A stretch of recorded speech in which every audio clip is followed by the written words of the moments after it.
effects of highlight tone priority. Highlight tone priority recovers roughly one stop in tonal range from the highlights of your image. Canon describes the process as an alternative method of image processing that preserves more highlight detail than Canon's standard processing without significantly altering midtones or shadows. Now, this doesn't actually change the dynamic range of your camera, it just handles the highlights differently. These images are from Canon's website and are overexposed by roughly 2/3 of a stop. We will use the same technique Canon's website used of shifting the midtones to show exactly where highlight tone priority is taking effect. We have effectively isolated the highlights in the images. You can see that the highlights are darker, roughly 2/3 of a stop darker. This is what highlight tone priority does to an image.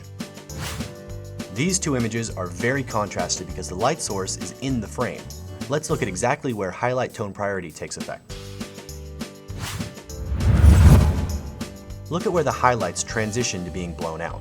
This is where highlight tone priority is affecting the image. What, you don't see it? Alright, let's get rid of the midtones and zoom in.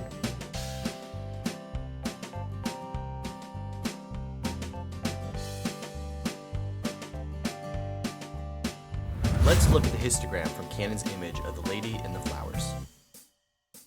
Now, let's look at the highlight tone priority image as well so we can compare the histograms. Notice how the spike on the highlights on the right is pushed to the left. This is highlight tone priority's effect on the actual image data.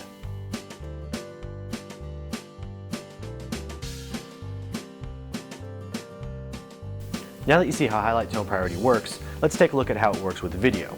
In this frame, highlight tone priority is turned off. And in this frame, highlight tone priority is turned on. If you look closely at that last example, right here in my forehead area is where you'll notice the difference for highlight tone priority. When highlight tone priority was disabled, I had a lot more of a blown out area right here in my head. Now, when we turned highlight tone priority on, we brought back a lot more detail right in this area. So you can rewind to the example that I just showed you and look closely, and that's where you'll see the detail. Now, it may not seem like it's doing that much, but once you get into color correction, bringing back as much of that detail as possible is very crucial to your image.